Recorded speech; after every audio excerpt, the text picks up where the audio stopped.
جب امام حسین کے سر کو لے کے جا رہے تھے تو جب قافلہ رکا تھا کوفے کے آس پاس تو یہ امام حسین کے سر کو لے کے اور اپنے گھر چلا گیا رات کے وقت۔ بڑی معتبر روایت ہے، کئی بڑے بڑے ہمارے سنی مورخین نے اور عالموں نے اس کو اپنی کتابوں میں لکھا ہے۔ تو یہ خولی بن یزید امام حسین کے سر کو لے کے شام کی تنہائی میں اپنے گھر پہنچا۔ اچھا، ان تمام کربلا والوں کو یہ یقین تھا کہ ہمیں یزید کے دربار سے بہت بڑا انعام ملے گا۔ اس نے کہا بھی تھا، ابن سعد نے کہا تھا کہ تجھے طے کی حکومت دی جائے گی، طارق سے کہا تھا تجھے موصل کی گورنری دے دی جائے گی، بڑے بڑے انعامات کا دعویٰ کیا تھا کربلا میں۔ تو سب کو بڑی امیدیں لگی ہوئی تھی کہ ہم اپنا نام اونچا کر لیں یزید کے دربار میں تاکہ ہمیں زیادہ انعام مل جائے۔ تو قولی بن یزید کے ہاتھوں میں حسین کا سر تھا، یہ حسین کے سر کو لے کے اپنے گھر پہنچا اور اپنی بیوی سے اس نے کہا کہ آج میں حسین کے سر کو کاٹ کے لایا ہوں اور اس کے ذریعے ہمیں بڑی غنیمت اور بڑے مال و دولت ہاتھ آئیں گے۔ جب اس کی بیوی نے اتنا سنا کہ یہ حسین کا سر ہے، نبی کے نواسے کا سر ہے، اور تم نے ان کے ساتھ ایسا کیا ہے، تب اس نے کہا کہ یزید سے بغاوت ہوئی، حسین کو شہید کر دیا گیا، قافلے کو لوٹ لیا گیا اور اب ہم یزید کی طرف روا دوا ہے۔ لکھا ہے مورخین نے کہ اس بیوی کو بڑا صدمہ جیسا لگا، اس لیے کہ وہ حسین سے اور حسین کے گھر والوں سے بڑی محبت کرتی تھی۔ جب اس نے سنا کہ یہ حسین کا سر ہے اور تم کاٹ کے لایا ہے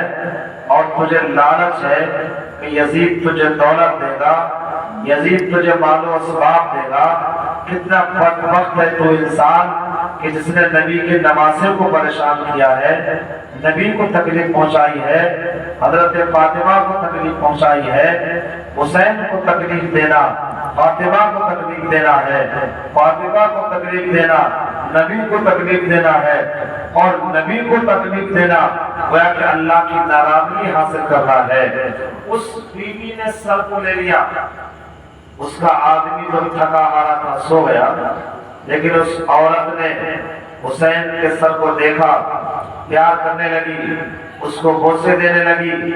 زلف حسین کو سنوارنے لگی اور ایک بہترین جگہ پر اس کو رکھا۔ رکھنے کے بعد رات میں دیکھتی کیا ہے کہ اچانک اس سر سے لے کے آسمان تک نور کی بارش ہونے لگی، نور ہی نور ہے، نور کی شعائیں، پورا گھر مہکنے لگا خوشبو سے، پورے گھر میں نور ہی نور نظر آنے لگا۔ وہ بیوی یہ دیکھ کر حیران ہونے لگی کہ حسین کتنی عظمتوں والا ہے، حسین کتنی رفعتوں والا ہے، حسین کتنی بلندیوں والا ہے کہ جس کے سر کی یہ عظمت ہے، جس کے کٹے ہوئے سر کی یہ شان ہے کہ اس کے سر سے لے کے آسمان تک نور ہی نور نظر آتا ہے۔ لکھا ہے تاریخوں میں، رات کی تنہائی میں وہ عورت یہ سب مناظر دیکھ رہی تھی۔ دیکھتی کیا ہے، تھوڑی دیر کے بعد اس نے دیکھا کہ نوری چرندے اور پرندے حضرت حسین کے سر کے قریب آتے تھے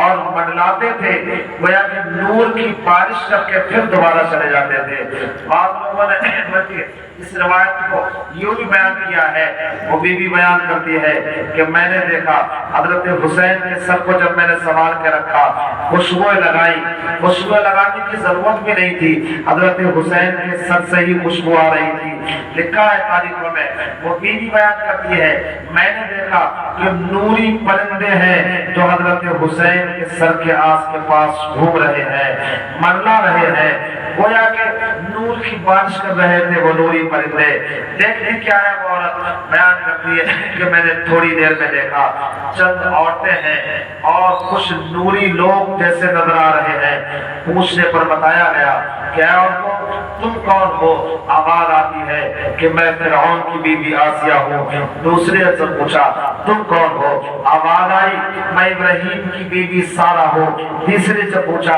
کہ آخر تم کون ہو؟ آواز آئی میں عیسیٰ کی ماں مریم ہوں. پوچھتی ہے وہ عورت آخر تم یہاں کیا کرنے آئی ہو؟ وہ فرماتی ہے آسیہ کہتی ہے، حضرت مریم کہتی ہے، حضرت سارہ ارشاد فرماتی ہے اے عورت، اے اللہ کی بندی، تو نے حسین کے سر کی عزت کی ہے اور ہم بھی حسین کو، حسین کی شہادت کی، حسین کی قربانی کی مبارکباد پیش کرتے آئے ہیں. تاریخوں میں لکھا ہے وہ اور بیان کرتی ہے کہ میں نے دیکھا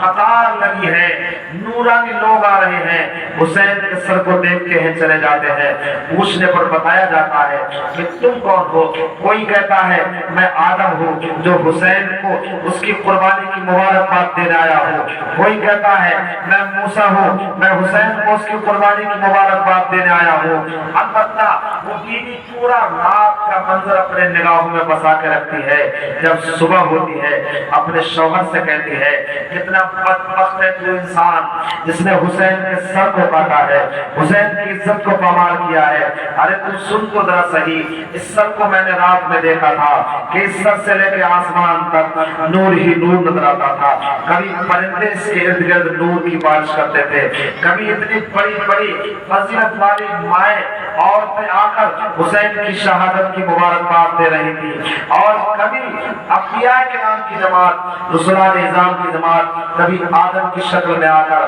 کبھی موسیٰ کی شکل میں آ کر، کبھی عیسیٰ کی شکل میں آ کر اس حسین کے سر کو، حسین کی قربانی کی مبارکباد پیش کر رہے تھے. تو کتنا بدبخت ہے. اور سن لے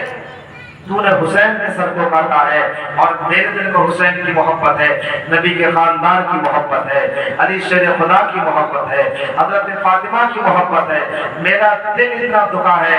کان کھول کے سن لے، یہ تیرا گھر رہا، یہ تیرے بچے رہے اور یہ تیرا میرا رشتہ رہا. آج سے میرا تیرا کوئی رشتہ نہیں ہے اور میں تجھے صرف اس لیے چھوڑ کر جا رہی ہوں کہ تو نے کربلا میں ریگزار میدان میں حسین پر اور حسین کے خاندان پر جو ظلم کیا ہے اس کو برداشت کرنے کے لائق میرے دل میں طاقت نہیں. اس بیوی نے کہا کہ میں نے تجھے چھوڑ دیا اور میں نہیں رہنا چاہتی ہوں، ایک لمحہ بھی تیرے ساتھ نہیں رہنا چاہتی ہوں، اس لیے کہ تو نے حسین کے ساتھ بدتمیزی کی ہے، حسین کے سر کو تن سے جدا کیا ہے اور اب حسین کے سر کا تماشا بنائے پھر رہے ہو گلیوں میں، بازاروں میں. یہ ہے حسین کے سر مبارک کی برکتیں جو لوگوں نے دیکھی ہیں. اور یہ کوئی لفظی نہیں ہے معتبر کتابوں کے حوالے سے، بلکہ غالباً مجھے دھیان آتا ہے اس کو اعلیٰ حضرت کے بھائی صاحب علامہ حسن اللہ نے بھی اس روایت کو لکھا ہے اپنی کتاب میں. دیگر بڑے بڑے سنی علماء نے بھی اس روایت کو لکھا ہے تھوڑے تھوڑے اختلاف کے ساتھ میں. میرے پیارے عزیزو، یہ حسین کی شان ہے. جہاں جہاں سے حسین گزرا ہے، جہاں جہاں سے خاندان حسین گزرا ہے، وہاں برکتوں کے انبار لگاتے چلے گئے ہیں، وہاں نور کی بارشیں کرتے گئے ہیں، وہاں اپنی رحمتوں کی بارشیں کرتے گئے ہیں. جس نے دامن کو پھیلایا ہے، جس نے جھولی پھیلائی ہے سچے دل کے ساتھ، حسین اور حسین کا خاندان ان جھولیوں کو بھرتا گیا ہے. اس لیے کہ یہ تو ان کے گھر کا رواج رہا ہے، یہ تو ریت رہی ہے. واہ کیا جود و کرم ہے شہ بطحا تیرا، واہ کیا جود و کرم ہے شہ بطحا تیرا، نہیں سنتا ہی نہیں مانگنے والا تیرا. حسین کا گھر ہے جس سے مانگا ہے، نانا سے مانگا گیا تب بھی ملتا تھا، بابا سے مانگا جاتا تھا تب بھی ملتا تھا، امی سے مانگا جاتا تھا تب بھی ملتا تھا. کوئی بھی حسین کے خاندان کے کسی بھی فرد کے پاس اگر کوئی سائل بن کے آتا تھا تو اس کے سوالوں کا جواب ضرور دیا جاتا تھا. اور آگے چلے آپ یزید کے دربار میں پہنچے. بہت سے واقعات ہیں، میں تھوڑا آگے لے کے چلتا ہوں آپ کو. یزید کے اس نحوست بھرے دربار میں پہنچ گئے. امام حسین ہے اور امام حسین کا سر ہے، باقی دیگر شہداء کے سر ہیں. زین العابدین کے ہاتھوں میں کڑیاں ہیں، زینب ہے، پہنچ گئے اس مکار لعین یزید کے دربار میں پہنچے تو پہلے تو بڑے دھیان سے سنیے، کچھ باتیں بڑے دھیان سے سننے کی ہیں۔ پہلے تو اس مکار بدبخت یزید نے حضرت زین العابدین رضی اللہ تعالیٰ عنہ کو بڑا بہلایا پھسلایا، میٹھی میٹھی باتیں کی اور سیاست سے کام لیا۔ بھرے دربار میں زین العابدین سے کہنے لگا، اے علی اوسط، حسین کے بیٹے، اگر کربلا میں میں ہوتا تو میں تمہارے ساتھ یہ نہیں ہونے دیتا، میں تمہارے باپ کا قتل نہیں ہونے دیتا، تمہارے قافلے کو لٹنے نہیں دیتا، تمہارے گھر کی شہزادیوں کی چادریں چھیننے نہیں دیتا، خیمے میں آگ نہیں لگواتا، اور تمہارے باپ بھی سلامت ہوتے، تمہارے بھائی بھی سلامت ہوتے۔ اس طریقے کی بڑی میٹھی میٹھی باتیں، اور اس لیے تاکہ کوفے میں کچھ لوگ اور دمشق کے لوگ یہ جان لیں کہ یزید کا ایسا کوئی یاد نہیں تھا، لیکن اس کی مکاری تھی، وہ اپنے اوپر سے امام حسین کے قتل کے داغ کو دھونا چاہتا تھا۔ حضرت زین العابدین سن رہے اس کی باتوں کو، لیکن آپ جانتے تھے اے مکار، سب تو نے ہی کیا ہے، سب تو نے ہی کروایا ہے۔ اپنے فوجیوں کو بھیجا، اپنے حوالی موالیوں کو بھیجا، اپنے غلاموں کو بھیجا، بدبختوں کو بھیجا، اور ہمارے خاندان کی عزتوں کو پامال کیا، ان کو شہید کر دیا، اور سب کچھ کہنے کے بعد یہ کہہ رہا ہے کہ میں نے کچھ نہیں کیا ہے کہ نہیں؟ تو سنتے رہے آپ، حضرت زینب دربار میں کھڑی ہے اس مکار کے، اور وہاں پر بھی بعض راویوں نے یہ بیان کیا ہے کہ یہ حادثہ اور یہ معاملہ پیش آیا کہ حسین کے سر مبارک کو جب تشت میں رکھا گیا، وہاں پر بھی یزید نے اپنی چھری چلائی حسین کے مبارک ہونٹوں پر، تو وہاں پر بھی ایک صاحب کھڑے ہو گئے اور فرمایا، یزید کتنا بدبخت ہے تو کہ جن ہونٹوں کو مصطفیٰ نے چوما تھا ان کے ساتھ تو کھلواڑ کر رہا ہے، بدتمیزی کر رہا ہے۔ حضرت زینب رضی اللہ تعالیٰ عنہ نے بھرے دربار میں جب یہ لوگ پہنچے، اور بعض روایتوں میں لکھا ہے یزید نے کہا تھا حضرت زینب کو خوش کرنے کے لیے، حضرت زین العابدین کو خوش کرنے کے لیے کہ اے میرے لشکریوں فوجیوں، جاؤ اور زینب کو ایک بہتر اعلیٰ محل میں، اچھے کمرے میں ان کے ٹھہرنے کا انتظام کرو۔ حضرت زینب نے ارشاد فرمایا تھا، اے یزید ہمیں تیرے اچھے مکان کی تلاش نہیں ہے، ہمیں تیرا اچھا کمرہ نہیں چاہیے، ہم تجھ سے کوئی امید نہیں رکھتے ہیں، ہماری امیدیں ہیں تو اللہ سے لگی ہیں، ہماری امیدیں ہیں تو مصطفیٰ سے لگی ہیں۔ تو نے جب ہماری امیدیں کربلا میں توڑ دی، کربلا کے بعد کوفے کے بازاروں میں توڑ دی، سفر میں تیرے ظالموں نے ہم پر ظلم کیا ہے، اور اب تو ہم سے یہ کہتا ہے کہ تمہارے لیے اچھے ٹھہرنے کا انتظام کر دیتا ہوں، اچھے کمروں کا انتظام کرتا ہوں، اچھی قیامگاہ کا انتظام کرتا ہوں۔ حضرت زینب نے ارشاد فرمایا کہ ہمیں نہیں چاہیے تیرے اچھے کمرے جن میں ہم رہیں، ہماری شہزادیاں، ہماری بیٹیاں، ہمیں ایک سایہ دار کوئی ایک جھوپڑی ہی چاہے دے دی جائے جہاں ہم صحیح سے رہ سکیں اور ہم اپنا پردہ صحیح سے کر سکیں۔ تاریخ میں لکھا ہے کہ ایک کمرہ دے دیا گیا قیام کے لیے۔ کئی دن یزید کے دربار میں حسین کے قافلے کا قیام رہا ہے، کبھی دربار میں بلاتا تھا یزید، کبھی آپ کو بھیج دیا کرتا تھا، کبھی حسین کے سر کو پاس رکھتا تھا، کبھی حسین کے سر کو حضرت زینب کو دے دیا جاتا تھا۔ لو ایک مرتبہ دربار سجا ہے یزید کا، حضرت زینب سے کچھ بدکلامی کرنے لگا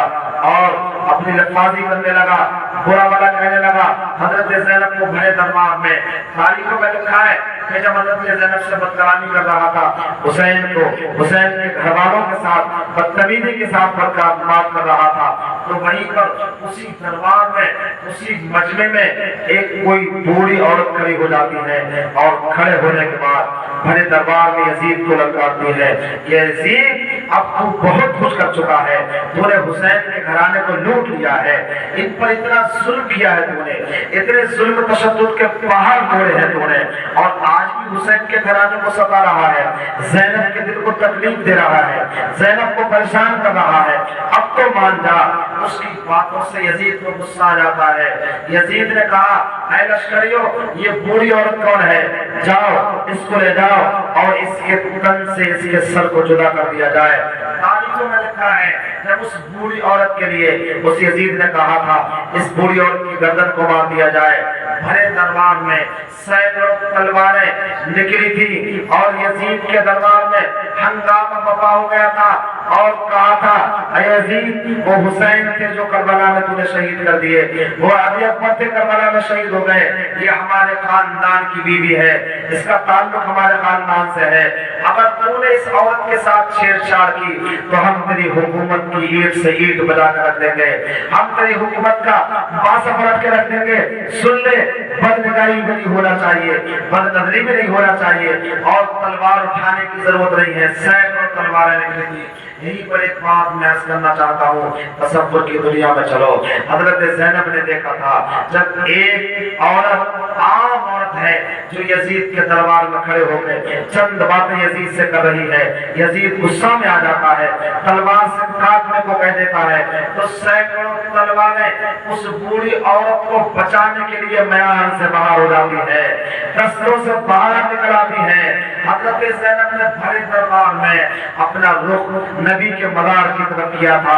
اور کیا تھا یا رسول اللہ، کیسا وقت ہے آپ کی شہزادیوں کا، اے رسول خدا کیسا امتحان ہے آپ کی بیٹیوں پر، اے رسول خدا حسین کو کیسے آزمایا گیا ہے۔ یا رسول اللہ، ایک عام عورت ہے، جب اس نے چاہا کہ یزید نے چاہا کہ اس کی گردن کو مار دیا جائے، اس کو قتل کر دیا جائے، اس کو بچانے کے لیے یزید کے دربار میں سینکڑوں تلواریں نکل آئی ہیں، لیکن یا رسول اللہ جب کربلا کی تاریخ میں حسین پر تلوار چل رہی تھی، جب کربلا کی تاریخ میں علی اکبر پر تلوار چل رہی تھی، جب کربلا کی تاریخ میں اصغر کے بچپنے کو لوٹا جا رہا تھا، جب کربلا کی تاریخ میں اور محمد کو شہید کیا جا رہا تھا، جب کربلا کی تاریخ میں عباس کے بازو کو کاٹا جا رہا تھا، تو وہاں کوئی تلوار نہیں تھی جو حسین کو بچانے کے لیے آ جاتی، علی اکبر کو بچانے کے لیے آ جاتی، اصغر کو بچانے کے لیے آ جاتی اور محمد کو بچا لیتی۔ ایک عام عورت کو بچانے کے لیے یزید کے دربار میں سینکڑوں تلواریں ہیں، لیکن حسین کے خیمے کو بچانے کے لیے، حسین کے خاندان کو بچانے کے لیے کوئی کربلا میں تلوار لے کے نہیں آیا۔ کیسے آزمائشی گھڑی ہے، کیسا امتحان ہے آپ کی اس خاندان پر، آپ کی بیٹیوں پر، آپ کی شہزادیوں پر۔ یہ وہ تاریخ ہے، بھرے دربار میں سینکڑوں تلوار نکل گئی۔ یزید کان کھول کے سن لے، یہ عورت ہمارے خاندان کی عورت ہے، اس کا ہمارا رشتہ ہے، اگر تو نے اس کی طرف بدتمیزی سے ہاتھ بھی بڑھایا تیرے ہاتھوں کو کاٹ دیا جائے گا۔ چند دن امام حسین کا سر اور آپ کا قافلہ یزید کی یہاں رکا ہے۔ اب اس میں بعض لوگوں نے کہا کہ اتنے دن بہرحال چند دن وہاں ٹھہرے اور کئی عجیب بڑے بڑے واقعات وہاں پیش آئے۔ اچھا، جیسے جیسے لوگوں کو حقیقت پتہ چلتی جا رہی تھی، کیونکہ بہت سے لوگوں کو تو یہ بتایا گیا تھا کہ یہ قیدی ہے، باغی ہے، جنہوں نے یزید سے بغاوت کی ہے۔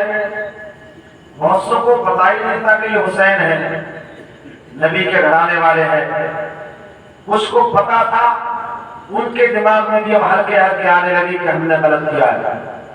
اور جن کو پتا نہیں تھا، جیسے جیسے پتا لگتا تھا کہ یہ باغی نہیں بلکہ یہ تو نبی کے گھرانے والے ہیں، ان کے دماغ بھی ہلنے لگے اور ایک ایسا عظیم ایک ماحول بننے جا رہا تھا یزید کے خلاف۔ یزید کو خوف ہو گیا، ہراس میں ڈوبنے لگا یزید کہ اب میرے خلاف ہنگامہ آرائی ہو سکتی ہے، مار کارائی ہو سکتی ہے، میرے ساتھ لوگ بدتمیزی کر سکتے ہیں، میری حکومت کو ختم کر سکتے ہیں، کیونکہ اب لوگوں کے دلوں میں حسین کی محبت بڑھتی جا رہی ہے، حسین کے گھرانے کی محبت بڑھتی جا رہی ہے، جیسے جیسے لوگوں کو پتہ چل رہا ہے۔ ایک تاریخ میں لکھا ہے کہ حضرت زین العابدین رضی اللہ تعالیٰ عنہ نے ارشاد فرمایا، سنا ہے آپ لوگ نہیں سن رہے ہیں؟ وہ سنا رہے ہیں؟ درود پاک پڑھو، اللہم صلی علی سیدنا مولانا محمد مبارک وسلم، صلاۃ و سلام علیک یا رسول اللہ صلی اللہ علیہ وآلہ وسلم۔ ایسے لوگوں نے کہا تھا حضرت گھڑی میں دیکھیے ایک بار آپ کلمہ شریف پڑھو، لا الہ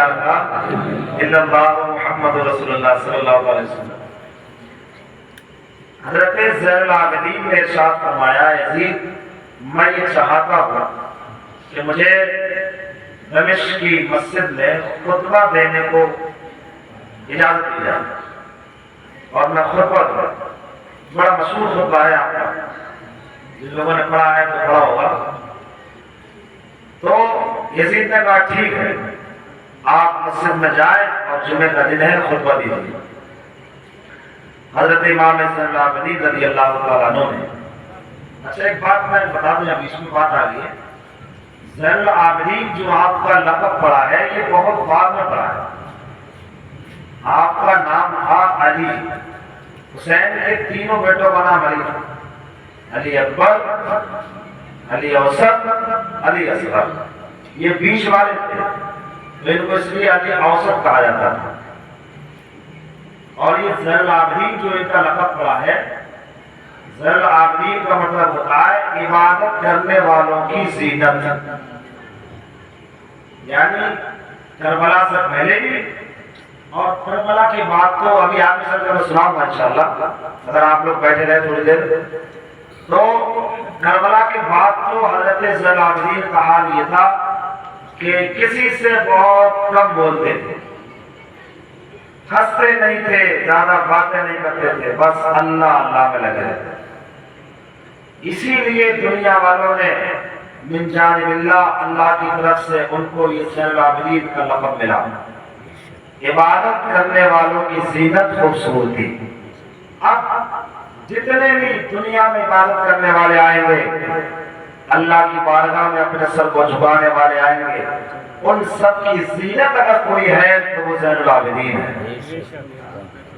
تو میں سنا تھا کہ حضرت زین العابدین نے کہا کہ مجھے خطبہ دینا ہے، یزید نے کہا ٹھیک ہے آپ خطبہ دیجیے۔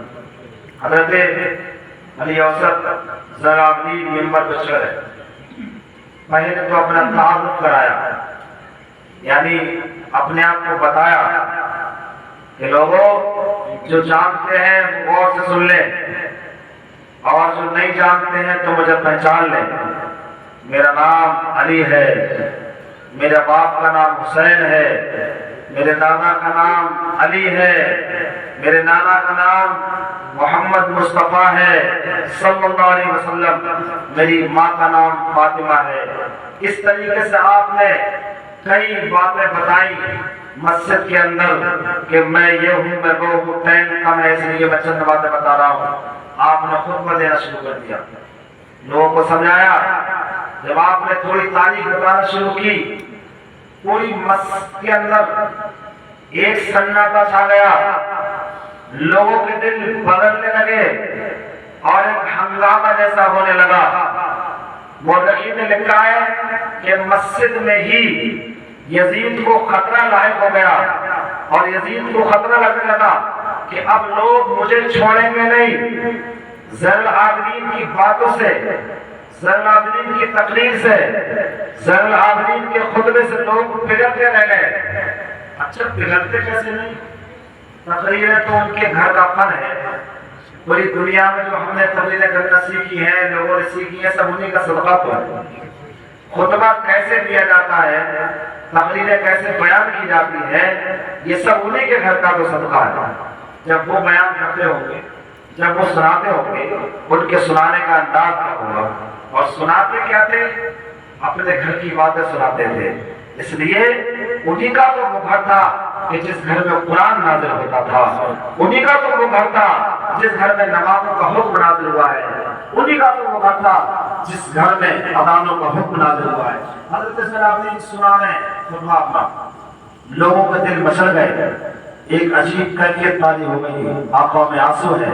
یزید کو خطرہ ہو گیا کہ اب یہ لوگ میرے خلاف ہو جائیں گے. یہ کام الخیل نے چالاکی سے یزید نے ابھی خطبہ پورا نہیں ہونے دیا, پوری تقریر نہیں ہونے دی حضرت زین العابدین کی. پہلے ہی یزید نے چالاکی کے ساتھ مؤذن سے کہہ دیا کہ اذان پڑھو. اذان پڑھی گئی. امام زین العابدین سمجھ گئے کہ ہاں یہ چاہتا ہے کہ میں اپنی تقریر اپنا خطبہ بند کر دوں. اذان ہونے لگی. ظاہراً وہ لوگ طاقت میں تھے, حکومت ان کے ہاتھ میں تھی, آپ خاموش ہو گئے. لیکن جب مؤذن نے اذان پڑھنا شروع کی اور اشہد ان محمد رسول اللہ میں پہنچا, یہاں جب پہنچا ہے تو حضرت علی اوسط زین العابدین نے ارشاد فرمایا تھا, اے یزید کان کھول کے سن لے, یہ سن رہا ہے تو جو اذان میں نام آیا ہے اشہد ان محمد رسول اللہ, یہ نام تو یہ بتا کہ یہ نام تیرے نانا کا ہے یا میرے نانا کا ہے. تو جانتا ہے کہ اذانوں میں جو نام آتا ہے وہ تیرے نانا کا نہیں بلکہ میرے نانا کا نام آتا ہے. تیری حکومت 2 سال کی ہو سکتی ہے,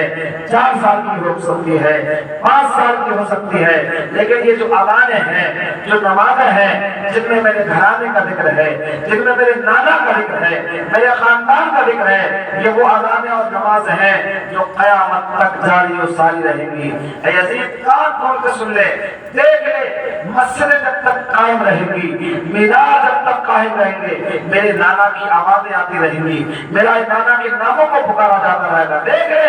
یہ تیرے نانا کا نہیں بلکہ میرے نانا کا. یہ ہماری شان ہے, ہماری عزت ہے یہ کہ ہمارے خاندان کے ناموں کو اذانوں میں شامل رکھا گیا ہے, ہمارے خاندان کی عزتوں کو نمازوں میں شامل رکھا گیا ہے. بہرحال خطبہ بھی ہوا اور خطبہ ہونے کے بعد نمازیں بھی پڑھی گئی. نمازیں پڑھنے کے بعد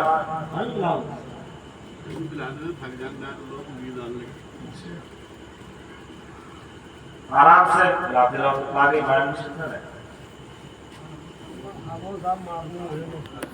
یزیدیوں کو مارنے بھی ہے, چن چن کے ابھی تو میں کہہ رہا ہوں جلدی جلدی کلمہ شریف پڑھو, لا الہ الا اللہ محمد رسول اللہ صلی اللہ علیہ وسلم. آرام سے سکون سے پیتے بھی رہو, ادھر بھی دھیان رکھو. تو بہرحال اب یزید کو خطرہ ہو گیا کہ اب میرے خلاف لوگ ہو جائیں گے, تو اس نے اگلے دن حضرت زین العابدین سے کہا کہ علی حسین کے بیٹے جاؤ,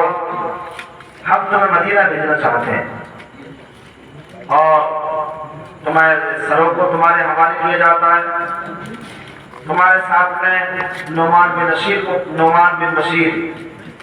جو امام حسین کے گھر والوں سے بڑی محبت کرتے تھے, ان کو ساتھ کر دیا جاتا ہے. لکھا ہے کہ یہ قافلہ مدینے کے لیے دمشق سے روانہ ہونے لگا. یہاں پر ایک بات اور ضرور ہے کہ یہاں کے بعد بعض لوگوں نے لکھا ہے کہ حضرت زین العابدین دوبارہ کربلا پہنچے. یار سن لو, صرف میں کہا تھا بعد میں پڑھتے رہا, سن رہے ہیں لوگ, بولو مت, آرام سے خاموشی کے ساتھ پڑھتے رہو. بڑی اچھی بات ہے ماشاءاللہ جنہوں نے یہ پیش کیا ہے توفہ. امام حسین اپنی بارگاہ میں اس کو قبول فرمائیں اور انہوں نے کولڈ ڈرنک پلائی ہے, اللہ تعالیٰ انہیں اچھی نعمتیں اور یہاں سے جانے کے بعد جنت کے کوثر و تسلیم پلائے. میں کہہ رہا تھا کہ یہ قافلہ نعمان بن بشیر کے ساتھ اب مدینے کے لیے روانہ ہے. حضرت نعمان بن بشیر جو تھے یہ کوفے کے گورنر تھے, جن کو ہٹا دیا گیا تھا, ان کو ہٹا کر ابن زیاد کو گورنر بنایا گیا تھا امام مسلم کے پہنچنے کے وقت میں. جب نعمان بن بشیر سے کہا کہ چلے جاؤ ساتھ میں ان کو مدینے تک پہنچا دے آؤ, حضرت نعمان بن بشیر رضی اللہ تعالیٰ عنہ حضرت زین العابدین سے کہتے ہیں کہ حسین کے بیٹے میں آپ کا غلام ہوں اور میں آپ کی بارگاہ میں یہاں سے لے کر مدینے تک خدمت کرتا رہوں گا. جن راستوں سے آپ چاہیں گے میں ان راستوں سے آپ کو لے کے چلوں گا. جن گلیوں سے آپ چاہیں گے ان گلیوں سے میں آپ کو لے کے چلوں گا.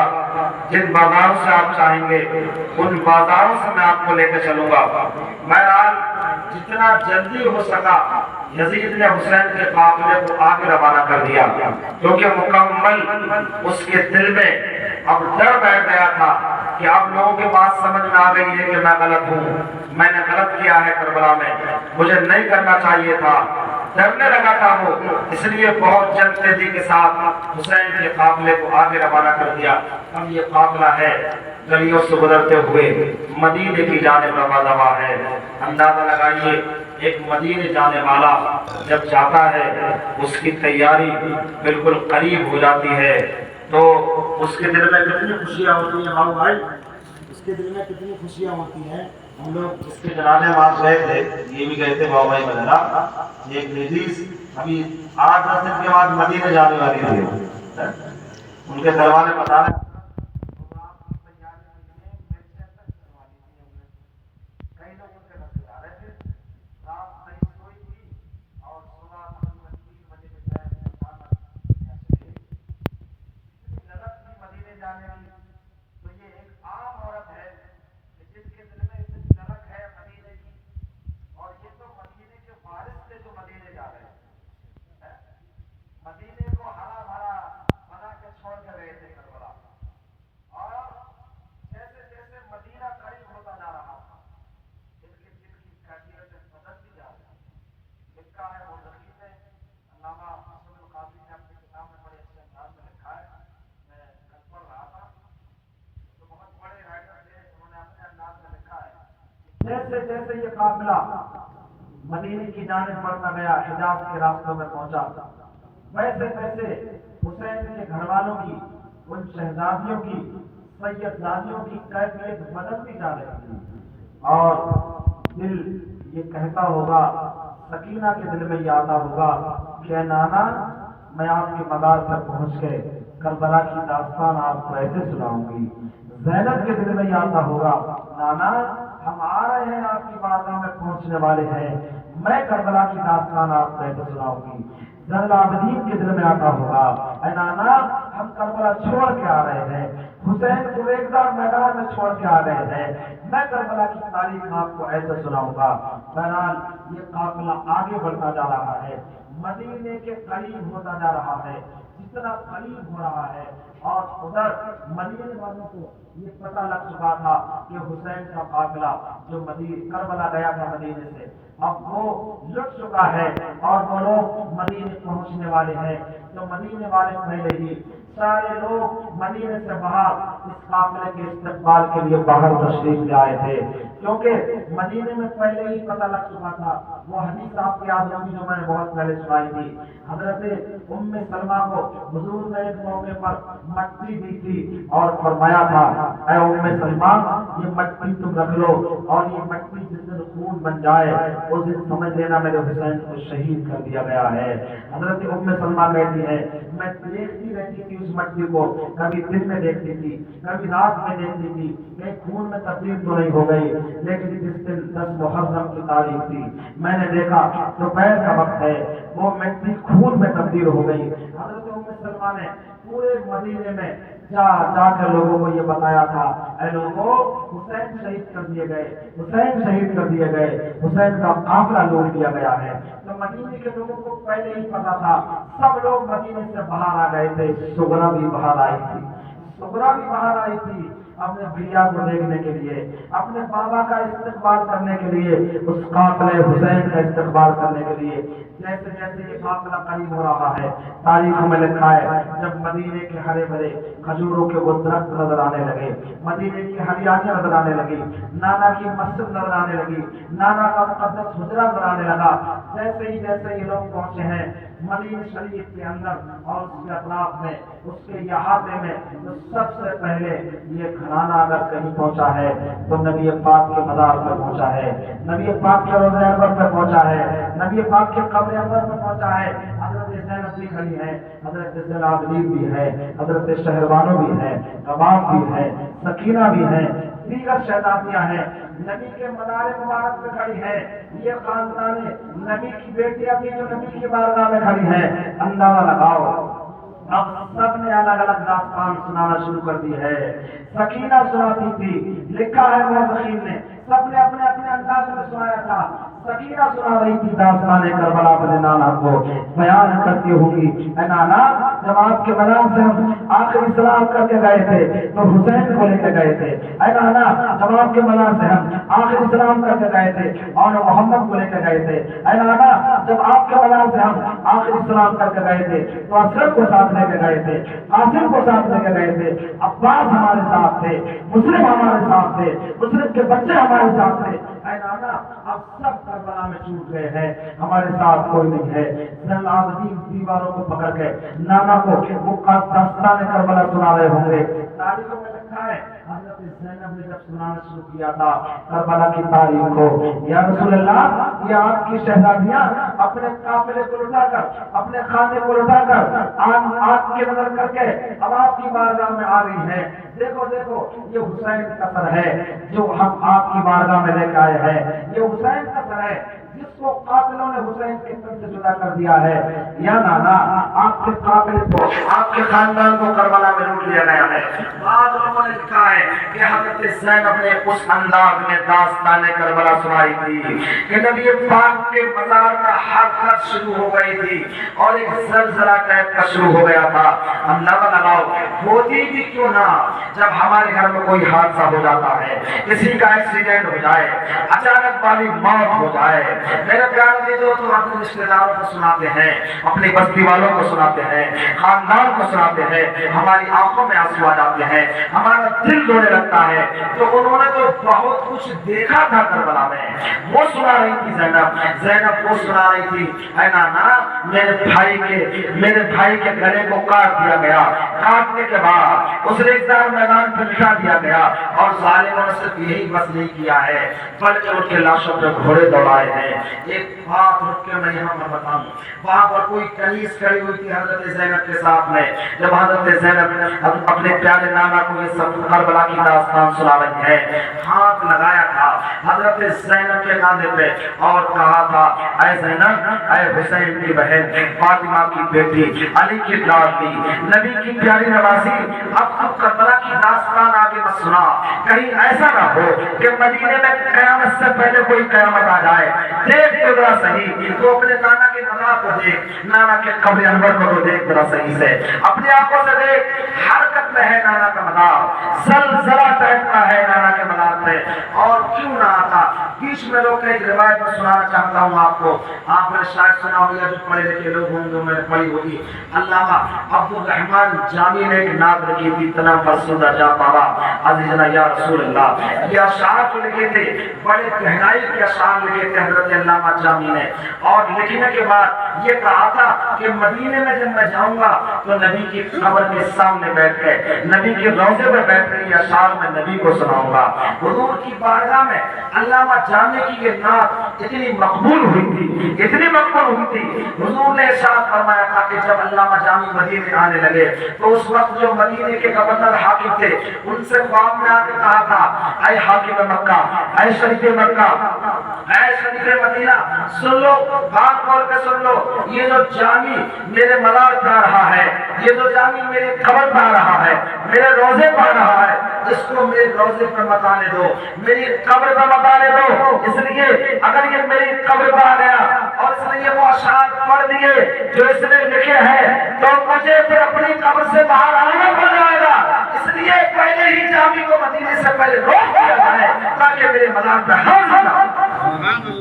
اگر حاضری ہو تو اس شرط کے ساتھ کہ یہ اشعار میری بارگاہ میں رکھ لے جائیں۔ اندازہ لگاؤ تو یہ کس کے لیے کہا جا رہا تھا؟ یہ جامی کے لیے کہا جا رہا تھا، کیونکہ علامہ جامی نے بڑے عشق میں ڈوب کر لکھے تھے وہ اشعار، بڑی محبت میں ڈوب کر لکھے تھے وہ نعت کے اشعار۔ آپ فرما رہے تھے، شریف مکہ، اے شریف مدینہ، تم جامی کو مدینے کے باہر روک دو اور ان کو مزار پہ بتانے دو، اگر وہ آئے اور آنے کے بعد انہوں نے یہ نعت میرے مزار پہ پڑھ دی تو مجھے باہر آنا پڑ جائے گا۔ اندازہ لگاؤ، جب جامی کے لیے میرے مصطفیٰ یہ کہہ رہے ہیں کہ میں باہر آ جاؤں گا تو جب زینب کربلا کی داستان نبی کے مزار پر سناتی ہوگی، جب سکینہ داستان سناتی ہوگی، جب حضرت سیدنا نبی کے مزار پر کھڑے ہو گئے کربلا کی داستان سنا رہے ہوں گے، ظالموں کو ظلم کی داستان سنا رہے ہوں گے، تو نبی کی قبر میں حرکت ضرور کی ہوگی، اور کہیں زینب اگر اور سناتی رہتی، کربلا کا اتہاس اور نانا کے مزار پر کھڑے ہو کر دہراتی رہتی، تو ہو سکتا تھا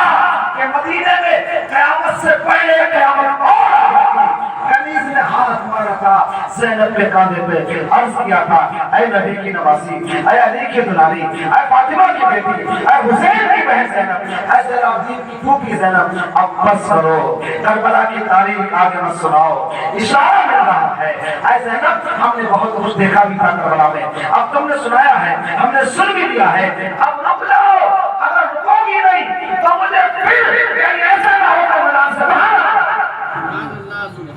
جامی کے لیے ہو سکتا ہے، اللہ جامی کے لیے ہم یہ کہہ سکتے ہیں کہ اگر وہ اشعار کے لیے گئے تو میں مزار سے باہر آ سکتا ہوں، تو یہ خاندان نبی تھا، یہ تو نبی کے دلانے تھے، یہ تو نبی کے پالے ہوئے نواسے تھے، نبی کی بیٹیاں تھیں، اگر کہیں اور داستان کربلا سنائی جاتی تو ہو سکتا تھا کہ مدینے میں قیامت کا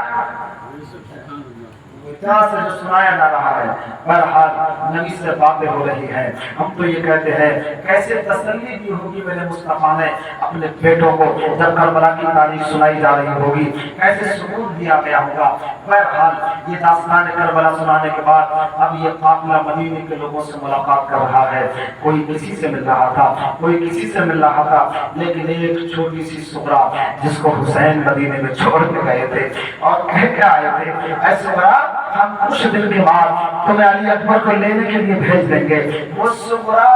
کبھی تو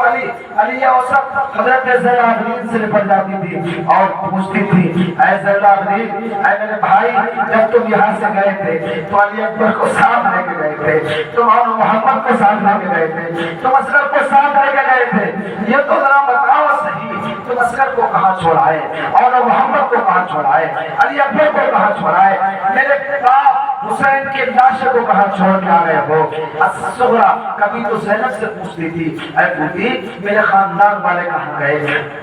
جب تم یہاں سے گئے تھے تو سب صحیح سلامت گئے تھے، کوئی کہتا تھا کہ کربلا میں ان کو شہید کر دیا گیا، کربلا میں ان کو کاٹ دیا گیا، ان کے لاشوں پر گھوڑے دوڑا دیے گئے۔ حضرت سغرا اپنے دل کی زبان سے کہتی تھی رو رو کر اے پوتی زینب، اے بھیا زین العابدین، کیا کربلا کی تاریخ میں، کربلا کے ریزار میدان میں روز محمد کو کیا موت اتنی سستی ہو رہی تھی کہ میرے خاندان کے ایک نہیں بلکہ بہادر کو لوٹ لیا گیا تھا۔ اے زینب تم حسین کو چھوڑ کے کیوں چلی آئی، اے زینب تم حسین کو چھوڑ کے کیوں چلی آئی، اے زینب تم علی اکبر کو چھوڑ کے کیوں چلی آئی، اے زینب تم محمد کے بچپنے کو چھوڑ کے کیوں آئی ہو۔ کہاں گئے وہ لوگ کہ کربلا میں موت اتنی سستی تھی، جس نے عسکر کو بھی لے لیا، جس نے علی اکبر کو بھی لے لیا، جس نے قاسم کی جوانی لے لی ہے، جس نے عباس عباسیوں کو لے لیا ہے، کتنی سستی موت تھی کربلا میں کہ میرے خاندان کو پامال کر دیا گیا۔ سغرا کبھی نپٹتی تھی حضرت سکینہ سے، بہن سکینہ تم بھی عسکر کو چھوڑ کے چلی آئی ہو، علی اکبر کو چھوڑ کے آ گئی ہو، ایسا غصہ یہاں رہا ہے کربلا کا، کوئی بولنے کو تیار نہیں تھا۔ سغرا کو سینے سے لگاتے تھے، کبھی زینب تسلی دیتی تھی، کبھی زین العابدین تسلی دیتے، کبھی شہر والوں تسلی دیتی، کبھی ام روان تسلی دیتی، کبھی اور شہزادیاں تسلی دیتی تھی۔ یہ قرآن برپتا پورے مدینے میں، کوئی دیواروں کو لپٹ کے رو رہا تھا، کوئی در و دیوار سے لپٹ کے رو رہا تھا، کوئی چیخیں مار رہا تھا۔ بعض لوگوں نے لکھا ہے کہ مدینے کے ایسے حالات صرف 2 مرتبہ ہوئے ہیں کہ لوگوں پہ اتنا غم چھایا ہے، لوگوں نے اتنی آواز لگائی ہے، لوگوں نے اتنی آوازیں نکالی ہیں، چیخیں لگائی ہیں۔ ایک تو جب مصطفیٰ جان رحمت دنیا سے تشریف لے گئے تھے، جب نبی وصال فرمایا تھا نبی نے اور آپ دنیا سے گئے تھے، تب مدینے کے اندر کوڑا مپا تھا، یا پھر جب یہ قافلہ حسین کا کربلا سے مدینے پہنچا تھا، گلیوں سے رونے کی آوازیں آتی تھیں، لوگ آئے تھے ملاقات کے لیے، حسین کے قافلے سے ملاقات کریں گے۔ زیادہ تر لوگوں کو پتا تھا قافلہ لٹ چکا ہے، لیکن کیسے تسلی آئی ہوگی، کیسے سکون حاصل کیا ہوگا اس قافلے نے، میں بیان کرنے سے عاجز ہوں، اس کو بیان نہیں کر سکتا ہوں۔ حسین تیری عظمت کو سلام ہے، حسین تیری عزت کو سلام ہے، زینب تیرے صبر کو سلام ہے، تیری نفاق کو سلام ہے، تو نے حسین کے قافلے کو سنبھالا ہے، تو نے حسین کی بیٹیوں کو سنبھالا ہے، تو نے حسین کی صلح کو کیسے سنبھالا ہوگا مدینے میں، اس لیے کہ حسین جاتے جاتے زینب سے تو ہی کہہ کے گئے تھے، اے زینب اب میں تو جا رہا ہوں لیکن قافلے کی بات جو تیرے ہاتھ میں ہے، تجھے سکینہ کو بھی سنبھالنا ہے، تجھے دین کو بھی سنبھالنا ہے۔ زینب نے سب کو سنبھالا ہوگا، کیسے سنبھالا ہوگا یہ زینب جانتی ہوگی۔ یہ تاریخ کربلا ہے۔ مدینے میں اس کے بعد میں ایک عظیم بابا حکمران رہا کرتا تھا، لوگ کافی دن تک تو ایک دوسرے سے بولنے کو تیار نہیں ہوتے تھے، اور جن کا نام میں نے بار بار آپ کے سامنے لیا ہے، حضرت امام زین العابدین کا تو حال یہ تھا کہ کربلا کی تاریخ کے بعد کبھی کبھی کربلا کی طرف اپنا چہرہ کیا کرتے تھے اور بہت رویا کرتے تھے، بہت روتے تھے حضرت زین العابدین، ہنستے بھی نہیں تھے، بلکہ بعض لوگوں نے تو یہ تک لکھا ہے کہ پھر کربلا کی تاریخ کے بعد حضرت زین العابدین کے ہونٹوں پر کبھی کسی نے ہنسی کو دیکھا ہی نہیں تھا۔ وہ روایت میں نے کئی دن پہلے آپ کو سنائی تھی کہ جب حضرت زین العابدین کا یہ قافلہ مدینے میں بالکل پہنچ گیا تھا تو ایک کوئی بوڑھی خاتون تھی، انہوں نے حضرت زین العابدین کو دیکھ کر پردہ کر دیا، اپنے چہرے کو ڈھانپ لیا، حالانکہ وہ حضرت علی کی ایک بیوی تھی اور آپ کی دادی تھی۔ حضرت زین العابدین نے ارشاد فرمایا، اے بیوی، اے دادی، تم تو ہماری دادی ہو، تم ہم سے پردہ کیوں کر رہی ہو؟ حضرت اس خاتون نے کہا تھا کہ میں تمہیں پہچان نہیں پائی ہوں، انت زین العابدین، کیا تم زین العابدین ہو؟ تم زین العابدین ہو؟ تم زین العابدین ہو؟ میں زین العابدین ہوں۔ کہتی ہے کہ آخر اتنے تھوڑے سے عرصے میں، چند مہینوں میں یہ سر کے بال تمہارے سفید ہو گئے، داڑھی کے بال سفید ہو گئے، اس لیے میں تمہیں پہچان نہ پائی، میں پہچاننے سے قاصر رہ گئی۔ زین العابدین میں سمجھے کوئی بوڑھا آدمی ہے، وہ 38 یا 37 سال کا جوان ہے، علی اکبر، علی اوسط زین العابدین، لیکن مدینے کی عورتیں اس کو دیکھ کر بوڑھا سمجھ رہی ہے۔ حضرت زین العابدین نے اس خاتون سے ارشاد فرمایا تھا، اے خاتون، اگر تو بھی کربلا میں ہوتی تو جو زین العابدین نے دیکھا ہے، اگر کہیں تو بھی دیکھ لیتی تو یہاں کھڑی نہ ہو رہا تو کھڑی ہے۔ میں نے بہت کچھ کربلا میں دیکھا ہے۔ مدینے سے جب ہم چلے ہیں، مکے پہنچے تھے، مکے سے چلے ہیں، جب کربلا پہنچے تھے اور کربلا سے کوفہ پہنچے تھے، کوفے میں ابن زیاد کے دربار میں پہنچے ہیں، راستوں میں ہمارے ساتھ کیا ہوا ہے اور یزید کے ساتھ میں ہمارے ساتھ کیا ہوا ہے۔ مدینے آئے ہیں، جو سفر میں ہوا ہے، اس زین العابدین نے آنکھوں سے دیکھا ہے، اصغر کے بچپنے کو لٹتے آنکھوں سے دیکھا ہے، علی اکبر کے نور کو چھپتے آنکھوں سے دیکھا ہے، قاسم کی جوانی کو لٹتے آنکھوں سے دیکھا ہے۔ اے ماں، اگر تو کربلا میں وہ دیکھ لی تھی جو میں نے دیکھا ہے تو یہاں کھڑی نہ رہ پاتی۔ یہ جو بال سفید ہوئے ہیں، یہ کربلا کی تاریخ کے بعد سفید ہوئے ہیں۔ کربلا میں وہ غم جھیلا ہے میں نے جو تو نے نہیں جھیلا ہے، میں نے بہت کچھ دیکھا ہے۔ حضرت زین العابدین کے بارے میں ہے کہ کربلا کے بعد میں، کربلا کی تاریخ کے بعد میں آپ مدینہ چھوڑ دیتے تھے۔ کلمہ شریف پڑھو ایک بار، لا الہ الا اللہ محمد رسول اللہ صلی اللہ علیہ وسلم۔ بیان کیا جاتا ہے کہ آپ مہینوں آپ مدینے میں لوٹ کے ہی نہیں آتے تھے، ایک خیمہ لگا لیا تھا دور جنگل میں جا کے وہیں رہتے تھے، اللہ کی عبادت کرتے تھے، دنیا کو چھوڑ دیا تھا۔ لوگ پوچھتے تھے کہ زین العابدین اتنا کیوں ہوتے ہو؟ آپ فرماتے تھے کہ میرا دنیا میں دل نہیں لگتا ہے۔ میں نے وہ دیکھا ہے کہ میرے نانا جو ہمارے خاندان کو اس امت کے حوالے کر کے گئے تھے، اس امت نے اپنے نبی کے خاندان کے ساتھ جو کیا ہے وہ بہت غلط کیا ہے۔ آپ اپنی عبادت میں، اپنی طریقت میں لگے رہتے تھے اور آپ دین کا کام کرتے تھے، لیکن اس کے باوجود بھی بڑے بڑے حاکم آپ کو دیکھتے تھے کہ ہم حاکم ہیں، ہم وقت کے بادشاہ ہیں، اتنی عوام کو ہمارے ساتھ جڑی ہوئی نہیں ہے جتنا کہ زین العابدین کے ساتھ جڑی ہے۔ حضرت زین العابدین کے آگے پیچھے لوگ رہا کرتے تھے، دائیں آگے پیچھے سامنے ہزاروں کی تعداد میں لوگ رہا کرتے تھے، لیکن جب ہزاروں کی تعداد حضرت زین العابدین دیکھتے ہوں گے مدینے میں تو دل کہتا ہوگا کہ اس تعداد کا مجھے اب کیا کرنا ہے جب اصغر کو لٹا چکا ہوں۔ قافلے میں تو کوئی تعداد ہمیں بچانے نہیں آئی تھی، ہمارے ساتھ اللہ ہزاروں لاکھوں کوفیوں نے دھوکہ کیا ہے کوفے کے میدان میں، تو وہ تعداد بھی حضرت زین العابدین کو اچھی نہیں لگتی تھی اور باتیں نہیں کرتے تھے زیادہ۔ بہرحال یہ زین العابدین کی زندگی ہے، کربلا کی تاریخ کے بعد یہی وہ زین العابدین ہیں جن کو کربلا کی بات میں بہت ظلم کیا گیا ہے، ظلم والا ہے ظلم، کتنا ستایا گیا ہے اس خاندان حسین کو۔ ایک اور روایت میں دھیان آ گئی، سن لیجئے، حضور صلی اللہ علیہ وسلم نے اپنی کتاب میں اس کو لکھا ہے کہ حجاج بن یوسف کے دور میں حضرت امام زین العابدین کو قید کر لیا گیا، دوبارہ سے قید کر لیا، قید میں ڈال دیا گیا، ہاتھوں میں ہتھیلیاں ڈال دی گئی،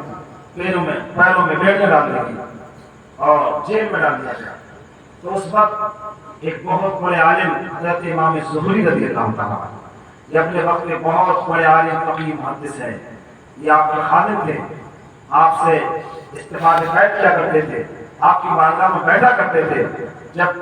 آپ نے زین العابدین کو دیکھا کہ ہاتھ میں ہتھکڑیاں ہیں، پاؤں میں بیڑیاں ہیں، تاؤ گلے میں ہیں، آپ کو جیل میں ڈال دیا گیا ہے، تو عرض کرتے ہیں اے نبی کے نواسے، حسین کے بیٹے، آخر کتنا ظلم کرے گی یہ قوم آپ کے ساتھ، اپنے نبی کے بیٹوں کے ساتھ؟ اور دہائے مار کے رونے لگے، بہت روئے۔ حضرت امام زہری حضرت زین العابدین کی بیڑیوں کو دیکھ کے کہ کتنا ظلم کیا ہے کربلا سے پہلے بھی بعد میں بھی، اور اب بھی لوگ آپ کو قید کر رہے ہیں، اب بھی بیڑیاں آپ کے ہاتھوں میں ڈال دی لوگوں نے۔ تو اس وقت حضرت زین العابدین نے ارشاد فرمایا کہ زہری رو مت،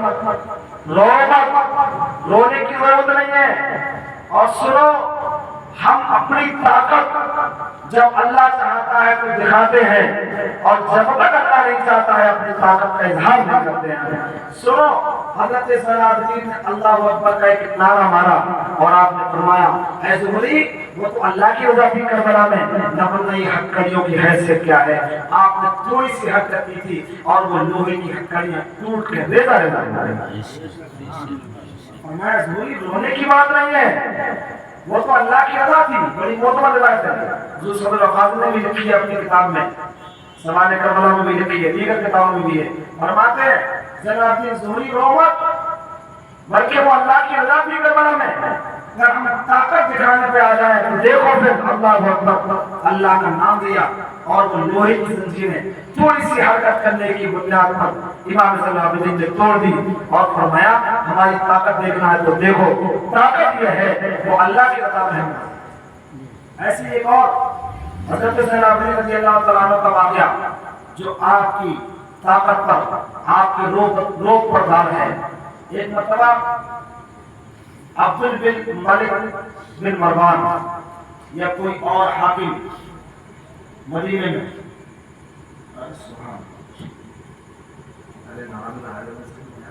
نعرہ تکبیر، اللہ اکبر، نعرہ رسالت، یا رسول اللہ، شہیدان کربلا، زندہ باد، نعرہ تکبیر، اللہ اکبر، مولانا مفتی انصار صاحب قبلہ، زندہ باد، نعرہ تکبیر۔ اللہ اکبر۔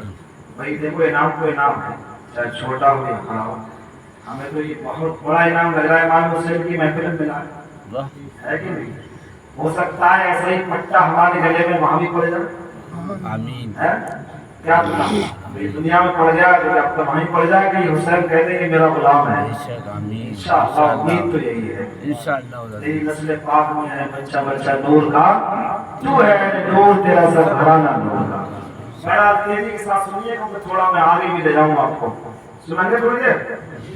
کلمہ شریف پڑھیں، لا الہ الا اللہ محمد رسول اللہ صلی اللہ تعالیٰ علیہ وسلم۔ سن لو تھوڑی دیر اور باتیں جو کہ اگلے سال کیا پتا کون کہاں ہوگا، کون کہاں ہوگا۔ ویسے اللہ تعالیٰ سب کو شاد و آباد رکھے اور سب یہی بیٹھے ہوں گے سب۔ تب تک سناؤ ایک ہی دیکھو رہا ہے نا۔ ہاں ایک بار صلی اللہ علیہ وآلہ وسلم۔ ایک مرتبہ حاکم مدینہ نے کسی آدمی کا کچھ مال لے لیا اور وہ آدمی پریشان تھا، حضرت زین العابدین کی بارگاہ میں آیا کہ حضور یہ حاکم مدینہ جو ہے اس نے میرا مال لے لیا ہے اور یہ دینے کو راضی نہیں، ٹال مٹول کرتا ہے اور مجھے پریشان کرتا ہے، آج کی کل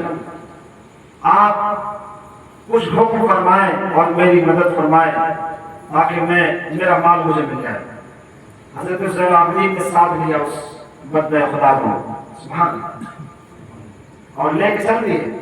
حاکم کے پاس۔ جانتے ہیں کہ یہ میرا دشمن ہے، مجھ سے چڑھتا ہے، چھڑی ہاتھ میں، آپ نے اس کے پاس جا کے چھڑی ماری، اور چھڑی مارنے کے بعد اس سے ارشاد فرمایا اے بدبخت تو اس کا مال کیوں نہیں دیتا ہے؟ لکھا مورخین نے کہ آنن فانن اس حاکم مدینہ نے اس انسان کے مال کو واپس کر دیا۔ بعد میں لوگوں نے پوچھا کہ تم تو بڑے طاقتور ہو، مدینہ کے حاکم ہو، تم نے زین العابدین کی ایک آواز پر اس کا مال واپس کر دیا۔ تو کہنے لگا لوگوں جب زین العابدین میرے پاس آئے تھے تو مجھے کچھ دکھتا ہی نہیں تھا،